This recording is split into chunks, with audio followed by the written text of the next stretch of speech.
ನಿಮ್ಮ ಬಿಸ್ನೆಸ್ ಯಾವುದೇ ಇರಲಿ ಅದನ್ನು ಪ್ರಚಾರ ಮಾಡಬೇಕಾದ್ರೆ ಸುಮನ್ ಟಿವಿಯಿಂದಲೇ ಸಾಧ್ಯ. ಕೂಡಲೇ ಸಂಪರ್ಕಿಸಿ.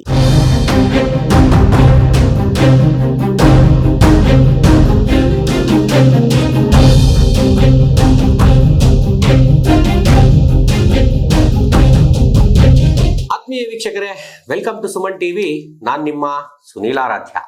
ಪ್ರಿಯ ವೀಕ್ಷಕರೇ, ಧರ್ಮಸ್ಥಳದ ಅನೇಕ ವಿವಾದಿತ ಒಂದು ವಿಚಾರಗಳ ಬಗ್ಗೆ ಚಿಕ್ಕಬಳ್ಳಾಪುರದಲ್ಲಿ ಜನರ ಅಭಿಪ್ರಾಯವನ್ನ ಸಂಗ್ರಹಿಸಿ ಅದನ್ನ ನಿಮ್ಮ ಮುಂದೆ ಇಡಬೇಕು ಅನ್ನುವಂತಹ ಪ್ರಾಮಾಣಿಕ ಪ್ರಯತ್ನವನ್ನ ಮಾಡಬೇಕು ಅಂತ ಸುಮನ್ ಟಿವಿ ತಂಡ ನಿರ್ಧರಿಸಿ ಚಿಕ್ಕಬಳ್ಳಾಪುರದ ಅನೇಕ ಸಾರ್ವಜನಿಕರ ಬಳಿ ಧರ್ಮಸ್ಥಳದ ವಿಚಾರಗಳ ಬಗ್ಗೆ, ಧರ್ಮಸ್ಥಳದಲ್ಲಿ ನಡೀತಾ ಇರತಕ್ಕಂತಹ ಎಲ್ಲ ಆಗು ಹೋಗುಗಳ ಬಗ್ಗೆ ಒಂದಷ್ಟು ಅಭಿಪ್ರಾಯವನ್ನ ಸಂಗ್ರಹಿಸಿ ಅದನ್ನ ನಿಮ್ಮ ಮುಂದೆ ಇರಿಸುವಂತಹ ಪ್ರಾಮಾಣಿಕ ಪ್ರಯತ್ನವನ್ನ ಕೂಡ ಮಾಡಿತ್ತು. ಈ ವಿಡಿಯೋವನ್ನ ಕಳೆದ ಬಾರಿ ಬಂದಂತಹ ಧರ್ಮಸ್ಥಳದ ವಿವಾದಿತ ವಿಚಾರದ ಬಗ್ಗೆ ಚಿಕ್ಕಬಳ್ಳಾಪುರದ ಅನೇಕ ಸಾರ್ವಜನಿಕರು ನಿಮ್ಮ ಬಳಿ ಒಂದಷ್ಟು ಅಭಿಪ್ರಾಯವನ್ನ ಹಂಚಿಕೊಂಡಿದ್ರು. ಆ ವಿಡಿಯೋವನ್ನ ತಾವೆಲ್ಲ ನೋಡಿದ್ದೀರಿ ಅಂತ ಭಾವಿಸ್ತೀನಿ. ಈ ಒಂದು ವಿಚಾರವನ್ನ ಸುಮನ್ ಟಿವಿ ತಂಡ ಸಾರ್ವಜನಿಕರ ಬಳಿ ತಗೊಂಡೋದಾಗ ಅವರಲ್ಲಿ ನಿಮ್ಮ ಅಭಿಪ್ರಾಯ ಏನು ಧರ್ಮಸ್ಥಳದ ಬಗ್ಗೆ, ಧರ್ಮಸ್ಥಳದಲ್ಲಿ ನಡೀತಾ ಇರ್ತಕ್ಕಂತಹ ವಿಚಾರಗಳ ಬಗ್ಗೆ ಅಂತ ಕೇಳಿದಾಗ ಅನೇಕ ಮಂದಿ ಸಾರ್ವಜನಿಕರು ನಮ್ಮ ಹತ್ರ ಹೇಳಿದ್ದು ಒಂದೇ ವಿಚಾರ ಏನು ಅಂತಂದ್ರೆ, ಸರ್, ನೀವು ಈ ಅಭಿಪ್ರಾಯವನ್ನ ಸಂಗ್ರಹ ಮಾಡ್ತಾ ಇದ್ದೀರಾ ಚಿಕ್ಕಬಳ್ಳಾಪುರದಲ್ಲಿ, ಇದು ಬಹಳ ಸ್ವಾಗತಾರ್ಹ ವಿಚಾರ. ಆದರೆ ಈ ಅಭಿಪ್ರಾಯವನ್ನ ನಾವು ಇಲ್ಲಿ ಕೂತು ನಮ್ಮದೇ ದೃಷ್ಟಿಕೋನದಲ್ಲಿ ನೋಡಿರ್ತೀವಿ, ಮೊಬೈಲ್ಗಳಲ್ಲಿ ಅಥವಾ ಸಾಮಾಜಿಕ ಜಾಲತಾಣಗಳಲ್ಲಿ ಅಥವಾ ಇನ್ಯಾವುದೋ ಯೂಟ್ಯೂಬ್ ವಿಡಿಯೋಗಳಲ್ಲಿ ಒಂದಷ್ಟು ಬರುವಂತಹ ವಿಚಾರಗಳನ್ನ ನೋಡಿ ನಾವು ನಮ್ಮದೇ ಆದಂತಹ ಒಂದಷ್ಟು ದೃಷ್ಟಿಕೋನದಲ್ಲಿ ಒಂದಷ್ಟು ಅಭಿಪ್ರಾಯಗಳಿಗೆ ಬಂದಿರ್ತೀವಿ. ಆದರೆ ವಾಸ್ತವವಾಗಿ ನೀವು ಮಾಡಬೇಕಾದ್ದು ಏನು ಅಂತಂದ್ರೆ, ಸರ್, ಈ ಧರ್ಮಸ್ಥಳದ ವಿಚಾರವನ್ನ ನೇರವಾಗಿ ಧರ್ಮಸ್ಥಳಕ್ಕೆ ಭೇಟಿ ಕೊಟ್ಟು ಅಲ್ಲಿರುವಂತಹ ಗ್ರೌಂಡ್ ರಿಯಾಲಿಟಿ ಅಂದ್ರೆ ಅಲ್ಲಿನ ವಸ್ತುಸ್ಥಿತಿಯನ್ನ ಎಲ್ಲರಿಗೂ ತೋರಿಸುವಂತಹ, ವರದಿ ಮಾಡುವಂತಹ ಕೆಲಸ ಮಾಡಿದ್ರೆ ಬಹಳ ಒಳ್ಳೆಯದು ಸರ್. ಯಾಕೆ ಅಂತಂದ್ರೆ ಎಲ್ಲೋ ಕೂತು ಯಾವುದೋ ಒಂದು ವಿಚಾರದ ಬಗ್ಗೆ ನಾವು ಕಡಾಖಂಡಿತವಾಗಿ ಯಾವುದನ್ನು ಹೇಳಕ್ ಬರಲ್ಲ. ಆ ವಿಚಾರವನ್ನ ಪೂರ್ಣವಾಗಿ ನಾವು ಅದರ ಬಗ್ಗೆ ಮಾಹಿತಿಯನ್ನು ತೆಗೆದುಕೊಂಡು ಆ ವಿಚಾರ ಏನು ಅನ್ನುವಂಥದ್ದನ್ನು ನೋಡಿದರೆ ಅಥವಾ ವರದಿ ಮಾಡಿದರೆ ಬಹಳ ಸರಿ ಆಗುತ್ತಲ್ವಾ ಅನ್ನುವಂತಹ ಅನೇಕ ಸಲಹೆ ಸೂಚನೆಗಳು ನಮಗೆ ಸಿಕ್ಕಿದ್ವು. ಈ ಒಂದು ಕುರಿತಂತೆ ಸುಮನ್ ಟಿವಿ ತಂಡ ಆ ದಿನ ಒಂದು ಸಂಜೆಯೇ ನಮ್ಮ ಕಚೇರಿಯಲ್ಲಿ ನಾವು ಒಂದು ಚರ್ಚೆಯನ್ನ ಏರ್ಪಡಿಸಲಾಗಿತ್ತು. ಆ ಚರ್ಚೆಯಲ್ಲಿ ಜನಗಳ ಒಂದು ಅಹವಾಲನ್ನ, ಜನರ ಒಂದು ಸಲಹೆ ಸೂಚನೆಗಳನ್ನ ಅಕ್ಸೆಪ್ಟ್ ಮಾಡಿ ಧರ್ಮಸ್ಥಳಕ್ಕೆ ನೇರವಾಗಿ ಭೇಟಿ ನೀಡಿ ಅಲ್ಲಿನ ವಸ್ತುಸ್ಥಿತಿಯನ್ನ, ಅಲ್ಲಿನ ಜನರ ಮನಸ್ಥಿತಿಗಳನ್ನ, ಏಕೆ ಅಂತಂದ್ರೆ ಕಳೆದ 13 ವರ್ಷಗಳಿಂದ ಧರ್ಮಸ್ಥಳ ಧರ್ಮಸ್ಥಳ ಧರ್ಮಸ್ಥಳ ಅಂತ ಬಹಳ ಒಂದು ತೇಜೋವಧೆ ಮಾಡುವಂತಹ ರೂಪದಲ್ಲಿ ಧರ್ಮಸ್ಥಳದ ವಿಚಾರವನ್ನ ಕರ್ನಾಟಕದಲ್ಲಿ ಎಳೆದು ತಂದು ಒಂದಷ್ಟು ವಿವಾದಗಳನ್ನು ಮಾಡಲಾಗಿತ್ತು. ಇದುವರೆಗೂ ಯಾರು ಧರ್ಮಸ್ಥಳದ ನಿವಾಸಿಗಳು, ಧರ್ಮಸ್ಥಳದ ಅಲ್ಲಿನ ಲೋಕಲೈನ್ಸ್ ಯಾರು ಸ್ಥಳೀಯರಿರ್ತಾರೆ, ಅವರು ಯಾವುದೇ ರಿಯಾಕ್ಟ್ ಮಾಡಿರಲಿಲ್ಲ, ಎಲ್ಲಿಯೂ ತಮ್ಮ ಹೇಳಿಕೆಗಳನ್ನ ಕೊಟ್ಟಿರಲಿಲ್ಲ. ಈ ಒಂದು ಹೇಳಿಕೆಗಳನ್ನ ಅಲ್ಲಿ ಪಡಿಬೇಕು ಅನ್ನೋ ಒಂದು ಉದ್ದೇಶದಿಂದ ಸುಮನ್ ಟಿವಿ ತಂಡ ಧರ್ಮಸ್ಥಳಕ್ಕೆ ನೇರವಾಗಿ ಭೇಟಿ ನೀಡುವಂತಹ ಸಾಹಸಮಯ ಕೆಲಸಕ್ಕೆ ಕೈ ಹಾಕಿತು. ವೀಕ್ಷಕರೇ,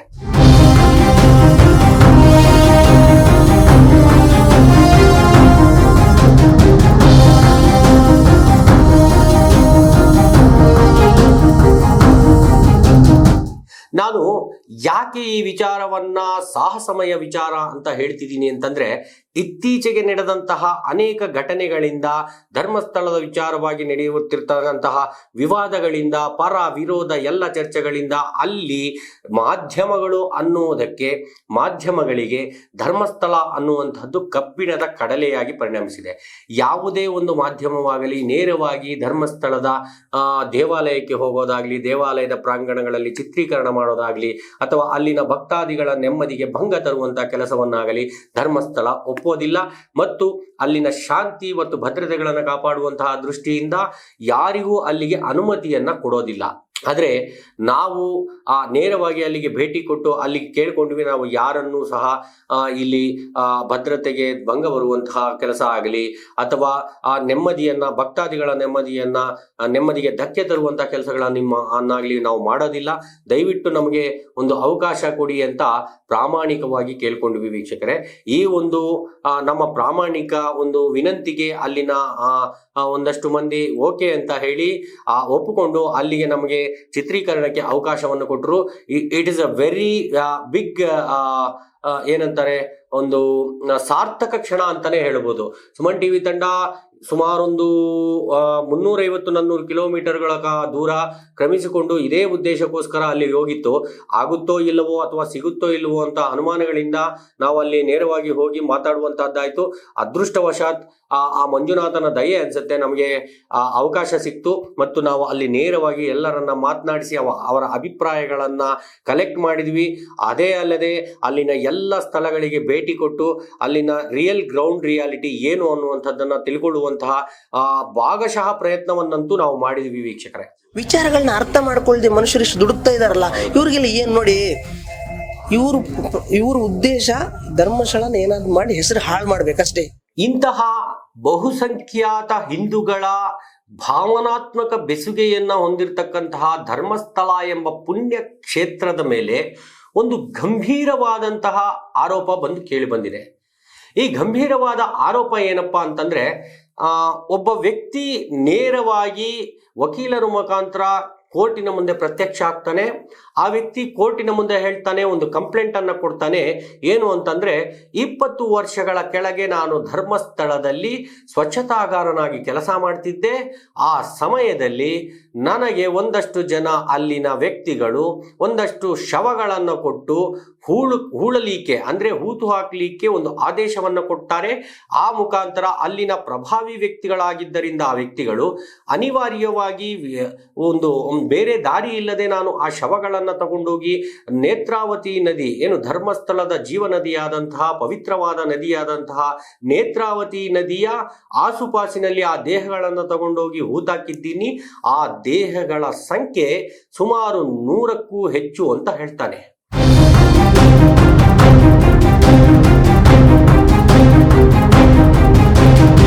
ನೂರಕ್ಕೂ ಹೆಚ್ಚು ದೇಹಗಳನ್ನ ನನ್ನದೇ ಕೈಯಾರೆ ನಾನು ಹೂತಿದ್ದೀನಿ ಅಂತ ಲಿಖಿತವಾಗಿ ಕಂಪ್ಲೇಂಟ್ ಅನ್ನು ಕೊಡ್ತಾನೆ.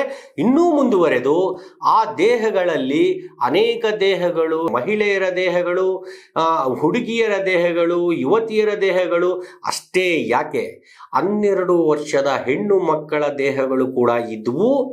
ಆ ದೇಹಗಳು ನನ್ನ ಕೈಗೆ ಹೂಳಲಿಕ್ಕೆ ಅಂದ್ರೆ ಮಣ್ಣಿನಲ್ಲಿ ಹೂತು ಹಾಕಲಿಕ್ಕೆ ಕೊಟ್ಟಾಗ ಆ ದೇಹಗಳ ಪರಿಸ್ಥಿತಿ ಬಹಳ ಶೋಚನೀಯವಾಗಿತ್ತು.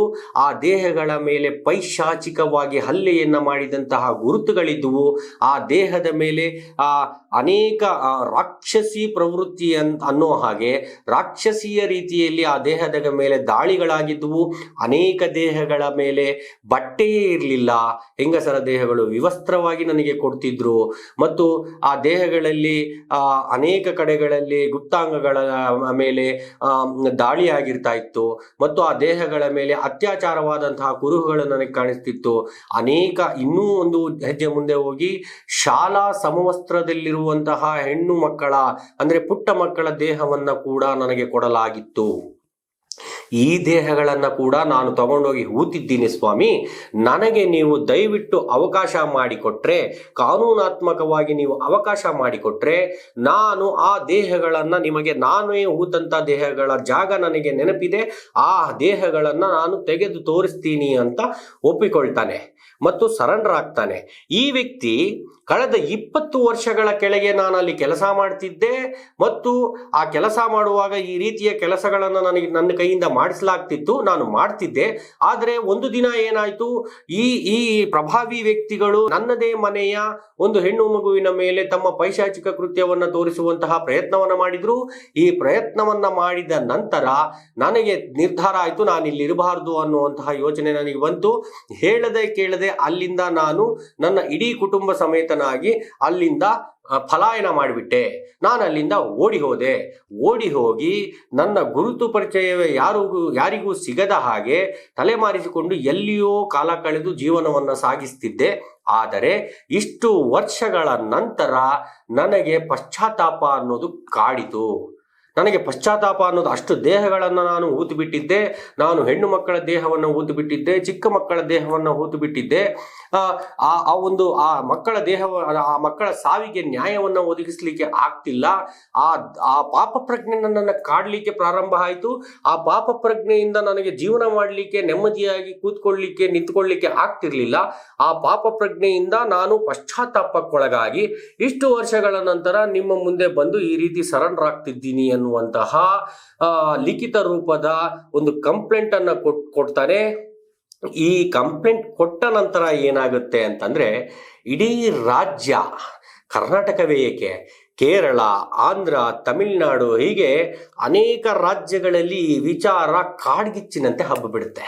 ಪ್ರಿಯ ವೀಕ್ಷಕರೇ, ಒಂದು ವಿಚಾರ ಯಾವುದಾದ್ರೂ, ಅದು ಇತ್ತೀಚೆಗೆ ಸೋಷಿಯಲ್ ಮೀಡಿಯಾ ಅನ್ನೋದು ಬಹಳ ಆಕ್ಟಿವ್ ಆದಮೇಲೆ, ಯಾವುದೇ ಒಂದು ವಿಚಾರದ ಸತ್ಯಾಸತ್ಯತೆಗಳನ್ನ ಅಥವಾ ಸಾಧ್ಯಾಸಾಧ್ಯತೆಗಳನ್ನ ವಿಮರ್ಶೆ ಮಾಡದೆ, ತಿಳಿದುಕೊಳ್ಳದೆ, ಯಾವುದೇ ಒಂದು ವಿಚಾರ ನಮ್ಮ ಮುಂದೆ ಮೊಬೈಲಿನಲ್ಲೋ ಅಥವಾ ಸ್ಕ್ರೀನ್ ಮೇಲೋ ಕಾಣಿಸ್ತು ಅಂದ್ರೆ ನಮ್ಮದೇ ತಲೆ ಬರಹ ಕೊಡ್ಲಿಕ್ಕೆ ಪ್ರಾರಂಭ ಮಾಡ್ತೀವಿ, ನಮ್ಮದೇ ಜಡ್ಜ್ಮೆಂಟ್ಗಳನ್ನ ಕೊಡಕ್ಕೆ ಪ್ರಾರಂಭ ಮಾಡ್ತೀವಿ. ಇದೊಂದು ಕೆಟ್ಟ ಟ್ರೆಂಡ್ ಆಗಿ ಬದಲಾಗ್ಬಿಟ್ಟಿದೆ.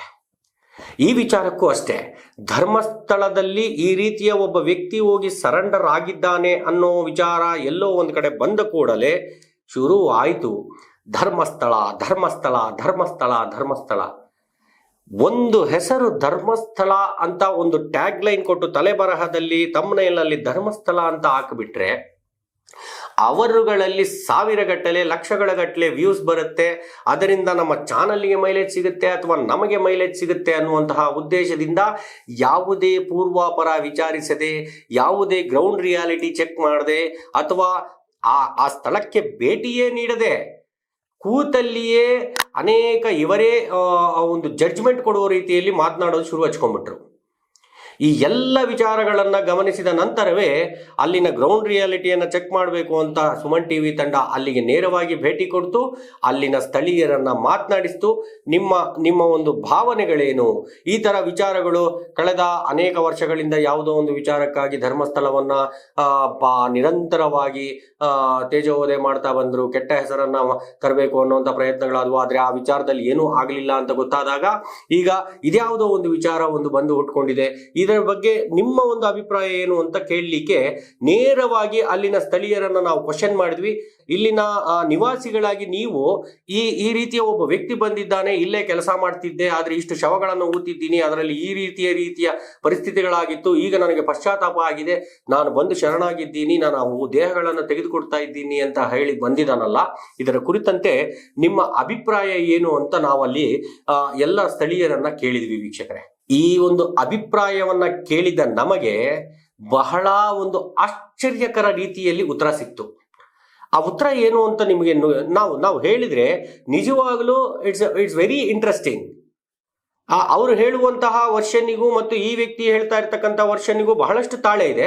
ಆದ್ರೆ ಆ ಒಂದು ಸ್ಪಷ್ಟತೆ ಅನ್ನೋದೇನಿದೆ, ಆ ಒಂದು ವಿಚಾರದ ಒಂದು ಗಂಭೀರತೆ ಮತ್ತು ಆ ವಿಚಾರದ ಈ ವ್ಯಕ್ತಿ ಹೇಳ್ತಾ ಇರೋದಕ್ಕೂ ಅವ್ರು ಹೇಳ್ತಾ ಇರೋದಕ್ಕೂ ಮೂಲ ಒಂದು ಉದ್ದೇಶ ಏನಿದೆ, ಆ ಉದ್ದೇಶವೇ ತದ್ವಿರುದ್ಧವಾಗಿದೆ. ಓಪಿ ಅಂತ ಇದ್ದದ್ದು ಹಾಗೆ ಇಲ್ಲಿ ಅಲ್ಲಿ ಓಪಿ ಸ್ಟೇಷನ್ ಅವರಂತೆ ಇದು ಮಣ್ಣು ಮಾಡ್ಲಿಕ್ಕೆ ಇಲ್ಲಿಂದ ಜನ ಬೇಕು, ಅವ್ರ ಹತ್ರ ಜನ ಇರಲಿ. ಹಾಗೆ ಇಲ್ಲಿಂದ ಇವರ ಸಹಾಯತೆಗೊಂಡು ಮಾಹಿತಿ ಕಚೇರಿ ಅವರಿಂದ ಸಹಾಯತೆಗೊಂಡು ಅದು ಮಣ್ಣು ಮಾಡ್ತಿದ್ರು. ವ್ಯಕ್ತಿ ಕೆಲಸ ಮಾಡ್ತಿದ್ದ ಅವಾಗ ಕೆಲಸ ಮಾಡ್ತಿದ್ದ. ಆ ವ್ಯಕ್ತಿ ಆ ಒಂದು ಅನಾಥ ಶವಗಳು ಯಾರು ಹೆಲ್ಪ್ ತಗೊಂಡು ಅದೇ ಹೆಲ್ಪ್ ಪೊಲೀಸ್ನವ್ರು ಇಲ್ಲದೆ ಯಾವ ಶವನು ಇವರಿದು ಊತಿಲ್ಲ, ಅದು ಮುಟ್ಟೋದಿಲ್ಲ ಯಾರು ಅಷ್ಟೇ. ಆ ವ್ಯಕ್ತಿ ಊತಂತ ಸ್ಥಳದಲ್ಲಿ ಅಥವಾ ಆ ಟೈಮ್ ನಲ್ಲಿ ಪೊಲೀಸರು ಇರ್ತಿದ್ರು. ನಾವು ಅಲ್ಲೇ ಸಣ್ಣ ಇಲ್ಲ ನೋಡ್ತಿದ್ವಿ ಅಲ್ಲಿ. ಆ ವ್ಯಕ್ತಿ ನೀವು ಗಮನಿಸಿದ್ದೀರಾ? ಗಮನಿಸಿದ್ದೇವೆ ನಾವು, ಯಾಕಂದ್ರೆ ನಾವು ಅಲ್ಲೇ ಇದ್ದೇವೆ. ನೇತ್ರಾವತಿ ಆದ್ಮೇಲೆ ನಮ್ದು ಅಜ್ಜಿ ಮನೆ, ಮೊದ್ಲು ನಾವು ಇದ್ದದೇ ನೇತ್ರಾವತಿಯಲ್ಲಿ. ಈ ವ್ಯಕ್ತಿ ಹೇಳೋ ಪ್ರಕಾರ ನನ್ಗೆ ಯಾರೋ ಹೇಳ್ಬಿಟ್ರು ಆ ಬಾಡಿ ಹಿಂಗಾಗಿತ್ತು ಹಂಗಾಗಿತ್ತು, ಅದ್ರ ಗಾಯಗಳಾಗಿತ್ತು. ಇಲ್ಲ, ಗಾಯ ಅಂದ್ರೆ ಏನಾರ ಕೊಲ್ತೆ ಎಲ್ಲ ನೀರ್ನಲ್ಲಿ ಇದ್ರೆ 3-4 ದಿವಸ ಗೊತ್ತಾಗುದು. ಅದು ಮೀನು ಕಚ್ಚವೆ, ಹಾಗಾದ್ರೆ ಗೊತ್ತಾಗ್ತಿರ್ಲಿಲ್ಲ. ಅದು ಏನೋ ಮೀನು ಕಚ್ಚಲಿದ್ದಾರೆ ಮೇಲೆ ಬಂದಿರ್ತದೆ, ಅದನ್ನೇ ಹೇಳ್ತಿರೋದು ಅವ್ನು ಬೇಕು. ಅದು ಬಿಟ್ರೆ ಅವ್ರು ಹೇಳಿರೋ ತರ ಯಾವುದೇ ಒಂದು ಘಟನೆಗಳು ಇಲ್ಲಿ ನಡೆದಿಲ್ಲ. ಆ ತರ ಘಟನೆಗಳು ಏನ್ ನಡೆದಿಲ್ಲ. ಈಗ ಒಂದು ಬುರುಡೆ ಹೊಟ್ಟಿದ್ದಾರೆ. ಆ ಬುರುಡೆ ಈಗ ಅಸಹಜ ಸಾವು ಅಂದ್ರೆ ನಾನು ಒಂದು 45-50 ವರ್ಷದ ಅಂದಾಜು ನಾನು ನೋಡ್ಲಿಕ್ಕೆ ಹೋದ್ರೆ ಇಲ್ಲಿ ಎಲ್ಲ ಜನಗಳೆಲ್ಲ, ಯಾಕಂದ್ರೆ ಕೆಲವು ಊರಿಂದ ಕೆಲವು ಬಸ್ಸಲ್ಲೇ ಕಳಿಸಿಬಿಡ್ತಾರೆ. ಯಾಕಂದ್ರೆ ಅವರಿಗೆ ಊರು ಇರುವುದಿಲ್ಲ, ಅಡ್ರೆಸ್ ಇರುವುದಿಲ್ಲ, ಕುಲ ಇಲ್ಲ, ಗೋತ್ರ ಇಲ್ಲ, ಸಂಬಂಧ ಇಲ್ಲ, ಏನಿಲ್ಲ, ಜೀವನಕ್ಕೆ ಏನಿಲ್ಲ. ಧರ್ಮಸ್ಥಳ ಅನ್ನೋ ಹೆಸರು ಪ್ರಖ್ಯಾತಿ, ಬಂದು ಬಿಡ್ತಾರೆ. ಇಲ್ಲಿ ಬಂದು ಸುತ್ತಾಡ್ತಾರೆ, ಅನ್ನಪೂರ್ಣ ಅಂದ್ರೆ ಊಟ ಮಾಡ್ತಾರೆ. ಯಾರೆಲ್ಲಾದ್ರೂ ಹೀಗೆ ಕೇಳಿದ್ರೆ ಏನಾದ್ರೂ ಕೊಡ್ತಾರೆ. ಅದರಿಂದ ಖರ್ಚು ಹೋಗ್ತಾ ಇರುತ್ತೆ. ತುಂಬ ಪ್ರಯ ಆದಾಗ ಎಲ್ಲಾದರೂ ಒಂದು ಸೈಡಲ್ಲಿ ಮಲಗಿದಲ್ಲಿಯೋ ಅವರ ವಯೋವೃದ್ಧರಾಗಿಯೋ ಸರಲ್ಲಿ ಸತ್ತು ಹೋಗ್ತಾರೆ. ಸತ್ತು ಹೋದಾಗ ಇಲ್ಲಿಂದಲೇ ಖರ್ಚು ಕೊಟ್ಟು ಅದಕ್ಕೆ ಬೇಕಾದ ದಫನದ ಕೆಲಸಗಾರರು ಅಂದು ಒಂದು ಪೊಲೀಸ್ ಇತ್ತು, ಇಲ್ಲ ಅಂತಲ್ಲ, ಒಂದು ಪೊಲೀಸ್ ಇರುವಂಥ ಒಂದು ಸ್ಟೇಷನು ಆ ಕಾಲದಲ್ಲೂ ಇಲ್ಲಿ ಒಂದು ಬಿಲ್ಡಿಂಗ್ನಲ್ಲಿ ನಾನು ನೋಡಿದ ನೆನಪಿದೆ. ಅದರ ಮುಖಾಂತರ ಬೇಕಾದಲ್ಲಿ ಆ ಏರಿಯಾದಲ್ಲಿ ಎಲ್ಲಿ ಮಾಡಬೇಕು ಅವಾಗ ಎಲ್ಲಿ ಕಾಲಿತ್ತು ಅಲ್ಲಿ ದಫನ ಮಾಡ್ತಾರೆ. ಅದು ಕಾಲ ಎಷ್ಟು. ಅದರ ನಂತರ ಬರ್ತಾ ಬರ್ತಾ ಪಂಚಾಯತಿಗೆ ಅಧಿಕಾರ, ಪಂಚಾಯತ್ ಆಫೀಸಿನವರ ಮುಖಾಂತರ ಮಾಡಿದ್ದೆಲ್ಲ ರೆಕಾರ್ಡ್ ಇದೆ. ಅದರ ನಂತರ ಏನಿದೆಯೋ ಈಗ ರುದ್ರಭೂಮಿ ಇದೆ, ಹಲವಾರು ಊರಿಗೆ ರುದ್ರಭೂಮಿ ಕೊಟ್ಟದೇ ಇವರ ಕೊಟ್ಟದ್ರಿಂದ ರುದ್ರಭೂಮಿ ಇದೆ ಮಂಜುನಾಥನ ಹೆಸರಲ್ಲಿ. ಆಮೇಲೆ ಕೆಲವರಿಗೆ ಮಂಜುನಾಥನ ಜಾಗದಲ್ಲಿ ಬಂದು ಸಾಯುವ ಅಂತ ಒಂದು ಹರಿಕೆ ಹೊತ್ತುಕೊಂಡಿದ್ದಾರೆ ಅನ್ನೋ ನಮಗೆ ಗೊತ್ತಿಲ್ಲ, ಇರ್ಬೋದು. ಮತ್ತೆ ನೇತ್ರಾವತಿಯಲ್ಲಿ ಕಾಲು ಜಾರಿ ಬಿದ್ದು ಸತ್ತದಕ್ಕೆ ಲೆಕ್ಕವೇ ಇಲ್ಲ, ಹಾರಿ ಜಿತ್ತು ಬೀಳೋದು ಲೆಕ್ಕ ಇಲ್ಲ. ಅಂದ್ರೆ ಅದನ್ನೆಲ್ಲ ಲೆಕ್ಕ ಅಂತಲಿಲ್ಲ. ಅಂತ ಹೆಣಗಳನ್ನು ಇವರು ಏನು ಇಲ್ಲಿ ಕೊಂದಾಕಬೇಕಾ? ಅಲ್ಲ, ಇವರಿಗೆ ಅದರಿಂದ ಏನಾದ್ರು ಪ್ರಯೋಜನ ಇದೆ? ನೋಡಿದ್ರಲ್ಲ ವೀಕ್ಷಕರೇ, ಈ ವ್ಯಕ್ತಿ ಹೇಳೋ ಹಾಗೆ ಯಾರು ಆ ವ್ಯಕ್ತಿ ಬಂದಿದ್ದಾನೆ, ನಾನು ಅಲ್ಲಿ ಕೆಲಸ ಮಾಡ್ತಿದ್ದೆ, ಹೆಣಗಳನ್ನು ಹೂತಿದ್ದೀನಿ ಅಂತ ಹೇಳ್ತಿದ್ದಾನೆ. ಖಂಡಿತವಾಗಲೂ ಆ ವ್ಯಕ್ತಿ ಧರ್ಮಸ್ಥಳದಲ್ಲಿ ಕೆಲಸ ಮಾಡ್ತಿದ್ದ 20 ವರ್ಷಗಳ ಹಿಂದೆ. ಆ ವ್ಯಕ್ತಿ ಕೆಲಸ ಮಾಡ್ತಿದ್ದದ್ದು ನಿಜವೇ, ಆ ವ್ಯಕ್ತಿ ದೇಹಗಳನ್ನು ಹೂತಿದ್ದು ಕೂಡ ನಿಜವೇ. ಆದರೆ ಆ ದೇಹಗಳು ಖಂಡಿತ ಅವ ಹೇಳಿದ ಹಾಗೆ ಏನೋ ಒಂದು ಅತ್ಯಾಚಾರ ಮಾಡಿಯೋ ಅಥವಾ ಮಾರಣಾಂತಿಕ ಹಲ್ಲೆ ಮಾಡಿಯೋ ಅಥವಾ ಇನ್ನೇನೋ ಮಾಡಿಯೋ ಆತನಿಗೆ ಹೂಳಲು ಕೊಟ್ಟಿದ್ದಲ್ಲ. ಆ ದೇಹಗಳೆಲ್ಲ ಧರ್ಮಸ್ಥಳಕ್ಕೆ ಬಂದು ಅಕಸ್ಮಾತಾಗಿ ತಮ್ಮ ಪ್ರಾಣಗಳನ್ನು ಕಳೆದುಕೊಂಡವರು, ಅಕಸ್ಮಾತಾಗಿ ನದಿಯಲ್ಲಿ ಬಿದ್ದು ತೀರಿಕೊಂಡಂತಹವರು, ಬೇಕು ಅಂತ ಬಂದು ಅಲ್ಲಿ ಆ ಕ್ಷೇತ್ರ ಇನ್ನೊಂದು ಧರ್ಮಸ್ಥಳ ಅನ್ನುವಂತಹ ಪುಣ್ಯಕ್ಷೇತ್ರದಲ್ಲಿ ದಕ್ಷಿಣ ಕಾಶಿ ಅಂತಾನೆ ಹೆಸರಾಗಿರೋದ್ರಿಂದ ಅಲ್ಲಿ ಬಂದು ಸತ್ತರೆ ತಮಗೆ ಸ್ವರ್ಗ ಪ್ರಾಪ್ತಿ ಆಗುತ್ತೆ, ಕೈಲಾಸ ಪ್ರಾಪ್ತಿ ಆಗುತ್ತೆ ಅನ್ನುವಂತಹ ಉದ್ದೇಶದಿಂದ ಬಂದು ಸತ್ತವರು, ಅಥವಾ ಲವ್ ಫೇಲ್ಯೂರ್ ಆಗಿ ಬಂದು ಸತ್ತವರು, ಅಥವಾ ಮಕ್ಕಳು ನಮ್ಮನ್ನು ನೋಡ್ಕೊಳ್ಳಿಲ್ಲ ಅನ್ನುವಂತಹ ಜಿಗುಪ್ಸೆಗೆ ಬಂದು ಸತ್ತವರು. ಒಟ್ಟಿನಲ್ಲಿ ಅಲ್ಲಿ ಸಾವು ಅನ್ನುವಂಥದ್ದು ಸಾಮಾನ್ಯ ವಿಚಾರವಾಗಿಬಿಟ್ಟಿತ್ತು. ಆ ದೇಹಗಳು ಸಿಕ್ಕಿದಾಗ ಅವರು ಸತ್ತಾಗ ಯಾರಿಗೂ ಗೊತ್ತಾಗ್ತಿರ್ಲಿಲ್ಲ. ಆದರೆ ಅನೇಕ ದೇಹಗಳು ಮಾತ್ರ ನದಿಯಲ್ಲಿ ಅಲ್ಲಿ ಇಲ್ಲಿ ಸಿಕ್ತಿದ್ವು. ಆ ದೇಹಗಳನ್ನ ಸರ್ಕಾರಿ ವಿಧಿವಿಧಾನಗಳ ಮೂಲಕ, ಅಂದ್ರೆ ಅಲ್ಲಿನ ಪೊಲೀಸರೇ ಬಂದು ಮಹಜರನ್ನ ಮಾಡಿ ಅಲ್ಲಿನ ಬಾಡಿಗಳನ್ನ ಪೋಸ್ಟ್ ಮಾರ್ಟಮ್ ಮಾಡಿ ಆ ನಂತರ ಸ್ಥಳೀಯ ಸಂಸ್ಥೆಗಳಿಗೆ ಆ ಒಂದು ವಿಚಾರಗಳನ್ನ ಮುಟ್ಟಿಸಿ ಅವರು ಏನು ಮಾಡಬೇಕೋ ಎಲ್ಲಾ ವಿಧಿವಿಧಾನಗಳನ್ನ ಮಾಡಿದ ನಂತರ ಆ ದೇಹವನ್ನ ಹೂತಾಕ್ಲಿಕ್ಕೆ ಈ ವ್ಯಕ್ತಿಯನ್ನ ಕರ್ಕೊಂಡೋಗಿ ಆ ಜಾಗದಲ್ಲಿ ಹೂತಾಕ್ಲಿಕ್ಕೆ, ಆ ಜಾಗದಲ್ಲಿ ಇಂದಿಗೂ ಅನಾಥ ಶವಗಳು ಸಿಕ್ಕರೆ ಈ ವ್ಯಕ್ತಿ ಯಾರು ಹೇಳ್ತಿದ್ದಾನೆ ಅದೇ ಸ್ಥಳದಲ್ಲಿ ಆ ಒಂದು ಡೆಸಿಗ್ನೇಷನ್ ಅಲ್ಲಿ ಸ್ವಚ್ಛತಾಗಾರನಾಗಿ ಕೆಲಸ ಮಾಡುವವರನ್ನ ಕಳಿಸಿಕೊಡಲಾಗತ್ತೆ. ಅವರು ಕೂಡ ಹೋಗಿ ಅದೇ ರೀತಿ ದೇಹವನ್ನ ತೆಗೆದು ಹೂಳ್ತಾರೆ, ದೇಹವನ್ನ ಮಣ್ಣನ್ನು ತೆಗೆದು ಹೂಳ್ತಾರೆ. ಅದು ಪೊಲೀಸ್ ಅಧಿಕಾರಿಗಳ ಮತ್ತು ಸ್ಥಳೀಯ ಆಡಳಿತಾಧಿಕಾರಿಗಳ ಕಣ್ಣಿನ ಮುಂದೆಯೇ ಅವರ ಸುಪರ್ದಿಯಲ್ಲೇ ನಡೆಯುತ್ತೆ. ಆದರೆ ಈ ವ್ಯಕ್ತಿಗೆ ಯಾರು ಏನು ಹೇಳಿದ್ರೋ ಗೊತ್ತಿಲ್ಲ, ಅಥವಾ ಇನ್ನೇನೋ ಗೊತ್ತಿಲ್ಲ, ಆತನ ಮನಸ್ಥಿತಿ ಏನಾಗಿದೆಯೋ ಗೊತ್ತಿಲ್ಲ. ನೇರವಾಗಿ ಇಷ್ಟು ವರ್ಷಗಳ ನಂತರ ಬಂದು ಈ ರೀತಿ ಹೇಳ್ತಿದ್ದಾನೆ. ಆತ ಹೇಳ್ತಿರೋದಕ್ಕೂ ಆ ವಿಚಾರ ಇರೋದಕ್ಕೂ ಯಾವುದೇ ರೀತಿಯ ಸಂಬಂಧ ಇಲ್ಲ ಅನ್ನೋದು ಅಲ್ಲಿನ ಸ್ಥಳೀಯರ ಸ್ಪಷ್ಟವಾದ ಮಾತು ಸ್ನೇಹಿತರೆ. ಎಲ್ಲ ಶುದ್ಧ ಸುಳ್ಳು ಸರ್. ನೇತ್ರಾವತಿ ನದಿಯಲ್ಲಿ ಈಗ ಮುಳುಗಿ ಹೋದವನು ಎತ್ತಿ ತೆಗಿತದೆ ಅವನು. ಇಲ್ಲಿ ಕೆಲಸ ಮಾಡೋರಿಗೆ ಈಗಲೂ ಕೆಲಸ ಮಾಡೋರು ತೆಗಿತದೆ, ಇದು ಮಾಡ್ತಾರೆ, ಅದು ಅಷ್ಟೇ. ಅದೇ ಸಿಕ್ಕಂತ ಅನಾಥ ಶವಗಳನ್ನ ಪೊಲೀಸರ ಮುಖಾಂತರ ಕರ್ಕೊಂಡೋಗಿ ಇವರ ಹೆಲ್ಪ್ ಅನ್ನು ತಗೊಂಡು ಎಲ್ಲ ಊಳ್ತಾ ಇದ್ದಿದ್ದಕ್ಕೆ ಊತಾಗ್ತಾ ಇದ್ದಿದ್ದು ಇವನು ಅದನ್ನ ಈ ರೀತಿಯ ಒಂದು ತಿರುಗಿಸ್ತಿದ್ದಾನೆ. ಹೌದು ಸರ್, ಹೌದು. ಸೊ ಆ ವ್ಯಕ್ತಿ 20 ವರ್ಷ ಆದ್ಮೇಲೆ ಬಂದಿರೋದು ಈಗ ಇಲ್ಲಿಗೆ. ಹೌದು, 20 ವರ್ಷದ ಹಿಂದೆ ಎಷ್ಟು ವರ್ಷ ಕೆಲಸ ಮಾಡಿದ್ದ? ಅವನೊಂದು ಇಲ್ಲಿ ಒಂದು ನಮಗೆ ಗೊತ್ತಿರೋ ಪ್ರಕಾರ ಒಂದು 10 ವರ್ಷ ಇರ್ಬೋದು. ಇಲ್ಲಿ 10 ವರ್ಷ ಇರ್ಬೋದು. 10 ವರ್ಷದಲ್ಲಿ ಕರೆಕ್ಟ್ ಆಗಿ ಕೆಲಸ ಮಾಡ್ಕೊಂಡಿದ್ನ. ಕೆಲಸ ಇದೆ, ಅವರ ಕೆಲಸ ಇದೆ, ಇಲ್ಲ ಮಾಮೂಲಿ ಕೆಲಸ ಮಾಡ್ತಿದ್ದ ಅಷ್ಟೇ. ಮತ್ತೆ ಇದೆಲ್ಲ ಅವನೆಲ್ಲ ಹೇಳುದೆಲ್ಲ ಶುದ್ಧ ಸುಳ್ಳು ಇದೆ, ಎಲ್ಲ ಸುಳ್ಳು ಇಲ್ಲಿ. ಆ ರೀತಿ ಯಾವುದೇ ನಡೆದಿಲ್ಲ, ಯಾವುದಿಲ್ಲ ಸರ್, ಇಲ್ಲ. ಆ ರೀತಿಯ ಅಕ್ರಮ ಚಟುವಟಿಕೆಗಳು ಅಥವಾ ಇನ್ನೇನೋ ಅವ್ರು ಹೇಳೋ ರೀತಿಯ ಒಂದು ವಿವಾದಾತ್ಮಕ ವಿಚಾರಗಳು ನಡೆಯೋದಾಗ್ಲಿ ಆ ತರದ್ದು ಏನು ಇಲ್ಲ. ಎಲ್ಲ ಸರಿ. ನಮ್ಮ ಕ್ಷೇತ್ರಕ್ಕೆ ಮಸಿ ಬಳಿಯುವಂತ ಕೆಲಸ ಮಾಡಿದಿವ್ರಿ ಇಲ್ಲಿ ಎಲ್ಲ. ಮತ್ತು ಅಲ್ಲಿನ ಸ್ಥಳೀಯರು ಬಹಳ ಸ್ಪಷ್ಟವಾಗಿ ಹೇಳ್ತಾರೆ ವೀಕ್ಷಕರೇ, ಏನು ಅಂತಂದ್ರೆ ಈ ಧರ್ಮಸ್ಥಳ ಅನ್ನುವಂತಹ ಪುಣ್ಯಕ್ಷೇತ್ರದ ಮೇಲೆ ಯಾವುದೇ ಆರೋಪ ಬರಬಾರ್ದು, ಇಲ್ಲಿನವರು ಪ್ರಶ್ನಾತೀತರು ಅಥವಾ ಈ ಕ್ಷೇತ್ರದ ಬಗ್ಗೆ ಯಾರು ಮಾತಾಡಲೇಬಾರದು ಅನ್ನುವಂತಹ ಉದ್ದೇಶ ನಮಗಿಲ್ಲ. ಕಾನೂನಿನ ದೃಷ್ಟಿಯಲ್ಲಿ ಎಲ್ಲರೂ ಒಂದೇ. ಕಾನೂನಾತ್ಮಕವಾಗಿ ಈ ವ್ಯಕ್ತಿ ಈಗ ಆರೋಪ ಮಾಡ್ತಾ ಇದ್ದಾನೆ. ಕಾನೂನಾತ್ಮಕವಾಗಿ ಏನು ತನಿಖೆ ನಡೆಯಬೇಕೋ ಖಂಡಿತ ನಿಷ್ಪಕ್ಷಪಾತವಾಗಿ ಆ ತನಿಖೆ ನಡೆಯಲಿ. ತಪ್ಪಿತಸ್ಥರು ಯಾರಿರ್ತಾರೋ ಖಂಡಿತವಾಗಲೂ ಅವರಿಗೆ ಶಿಕ್ಷೆ ಆಗಲಿ. ಆದರೆ ಅದರ ಮಧ್ಯೆ ಸುಮ್ಮನೆ ನಮ್ಮ ಧರ್ಮಸ್ಥಳದ ಕ್ಷೇತ್ರವನ್ನ, ಧರ್ಮಸ್ಥಳದ ಕ್ಷೇತ್ರದ ಹೆಸರನ್ನ ಅಥವಾ ಇಲ್ಲಿನ ಆಡಳಿತ ಮಂಡಳಿಯವರನ್ನ, ನಾವು ಪೂಜ್ಯನೀಯ ಸ್ಥಾನದಲ್ಲಿ ಕಾಣುವಂತಹ ನಮ್ಮ ಒಂದು ಒಡೆಯರನ್ನ ವಿನಾಕಾರಣ ಎಳೆದು ತಂದು ಅವರ ತೇಜೋವಧೆಯನ್ನ ಮಾಡುವುದು ಬೇಡ, ಅದು ಸರಿಯಲ್ಲ ಅನ್ನುವಂತಹದ್ದು ಅಲ್ಲಿನ ಸ್ಥಳೀಯರ ಸ್ಪಷ್ಟವಾದ ಒಂದು ಮಾತು. ನಾವೀಗ ಒಂದು 45 ವರ್ಷ ನಾನು ಗೊತ್ತಿದ್ದ ಮಟ್ಟಿಗೆ ಸತ್ಯಕ್ಕೆ ಯಾವುದು ಬುರುಡೆ ಇಲ್ಲ, ಯಾವುದಿಲ್ಲ. ನಾವು ನೋಡಿ ತುಂಬ ಹೆಣ್ಣು ನೋಡಿದ್ದೇವೆ, ಅಂದರೆ ಅಲ್ಲೆಲ್ಲ ಆಗಿದೆಲ್ಲ. ಆದರೂ ಈ ಥರ ಆಗಿದ್ದನ್ನು ಏನು ಪೊಲೀಸ್ನವರು ಬಂದು ಕರ್ಕೊಂಡು ಬಂದು ಎಲ್ಲ ಏನು ಕಾನೂನು ಕ್ರಮ ಎಲ್ಲ ಹೇಗಿದೆ ಆ ರೀತಿಯಾಗೆಲ್ಲ ಮಾಡ್ತಿದ್ರು. ಅದು ಬಿಟ್ಟರೆ ಬೇರೆ ಯಾವುದಾಗಿ ಇಲ್ಲಿ ಕ್ಷೇತ್ರದಿಂದ ಹೋಗಿ ಡೈರೆಕ್ಟ್ ಹೋಗಿ ನಾವು ಇದು ಮಾಡ್ತಿರ್ಲಿಲ್ಲ, ಉಳ್ತಿರ್ಲಿಲ್ಲ. ಪೊಲೀಸ್ನವ್ರು ಇಲ್ಲಿ ಬಂದು ಹೇಳ್ತಿದ್ರು ನಮಗೊಂದು ಹೆಲ್ಪ್ ಮಾಡಿ ಅಂತ. ಅವಾಗ ಇಲ್ಲಿಂದ ಜನ ಕಳಿಸಿ ಒಂದು ಮಾಡ್ತಿದ್ರು ಸರ್ ಅಷ್ಟೇ. ಹೇಳ್ತಿದ್ದಾರೆ, ನಾನು ಹೂತಿಟ್ಟು ಬಿಟ್ಟಿದ್ದೆ ಸುಮಾರು ಬಾಡಿಗಳನ್ನ, ತೆಗಿಯಕ್ಕೆ ನನಗೆ ಅವಕಾಶ ಕೊಡ್ತಾ ಇಲ್ಲ, ಪೊಲೀಸ್ನವ್ರು ಇದು ಮಾಡ್ಕೊಡ್ತಾ ಇಲ್ಲ ಅಂತ ಸರ್ಕಾರದವರು ಒಂದು SIT ತನಿಖೆಯಾಗಿ ಇದನ್ನು ಕೊಟ್ಟಿದ್ದಾರೆ. ಇದು ತನಿಖೆ ಆಗ್ಲಿ ಅನ್ನುವಂಥದ್ದು ಸರಿನಾ ಅಥವಾ ತನಿಖೆ ಆಗೋದು ಬೇಡವಾ? ಸರ್ ಖಂಡಿತವೇ ತನಿಖೆ ಆಗ್ಬೇಕು, ಸತ್ಯಾಂಶ ಹೊರಗೆ ಬರ್ಬೇಕು ಸರ್. ಯಾಕೆಂದ್ರೆ ಇಲ್ಲಿ ಸುಳ್ಳನ ಆರೋಪವನ್ನು ಹೊರಿಸಿಕೊಂಡು ಕ್ಷೇತ್ರಕ್ಕೆ ಬರೋ ಭಕ್ತರಿಗೆಲ್ಲ ತೊಂದರೆ ಕೊಡ್ತಾ.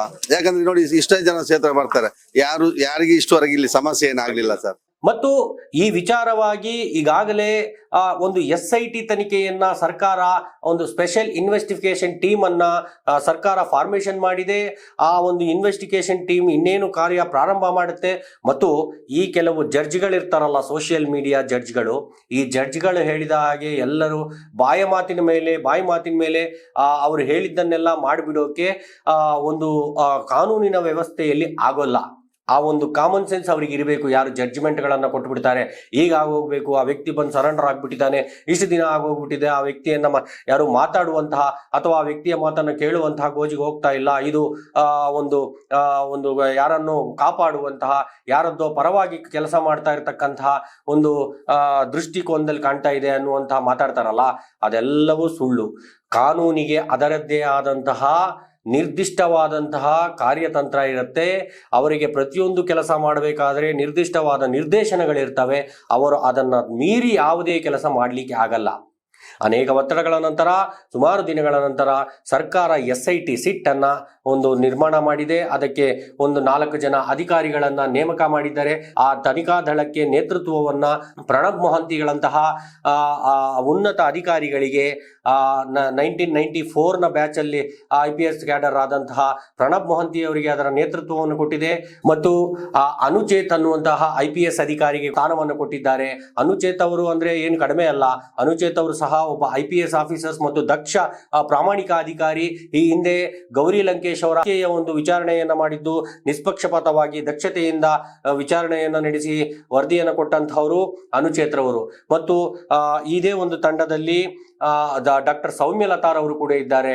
ಅವರು ಕೂಡ IAS ಆಫೀಸರ್ಗಳಾಗಿದ್ದಾರೆ. ಮತ್ತು 4ನೇಯವರಾಗಿ ಜಿತೀಪ್ ಕುಮಾರ್ ದಯಾನ ಅವರಿದ್ದಾರೆ.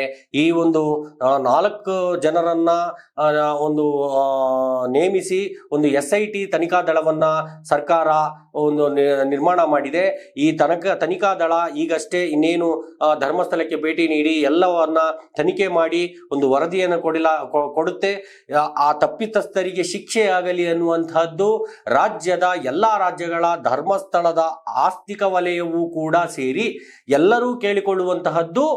ಖಂಡಿತ ತಪ್ಪಿತಸ್ಥರಿಗೆ ನಿಜವಾಗ್ಲೂ ಅಲ್ಲಿ ತಪ್ಪೇ ನಡೆದಿದ್ರೆ ತಪ್ಪಿತಸ್ಥರಿಗೆ ಶಿಕ್ಷೆ ಆಗಲಿ. ಆದರೆ ಅದನ್ನ ಬಿಟ್ಟು ವಿನಾಕಾರಣ ಧರ್ಮಸ್ಥಳದ ಹೆಸರನ್ನ ಕೆಡಿಸುವಂತಹ, ಆ ಧರ್ಮಸ್ಥಳದ ವಿಚಾರದಲ್ಲಿ ಅಪಪ್ರಚಾರ ಮಾಡುವಂತಹ, ಧರ್ಮಸ್ಥಳದ ಹೆಸರನ್ನ ತೇಜೋವಧೆ ಮಾಡುವಂತಹ ಒಂದು ಕೆಲಸವನ್ನ ಯಾರು ಮಾಡಬಾರ್ದು ಅನ್ನುವಂಥದ್ದು ಮಾತ್ರ ಅಲ್ಲಿನ ಸ್ಥಳೀಯರ ಒಂದು ಅಭಿಪ್ರಾಯ ಮತ್ತು ರಾಜ್ಯದ ಭಾಗಶಃ ಎಲ್ಲರ ಒಂದು ಅಭಿಪ್ರಾಯ ಕೂಡ.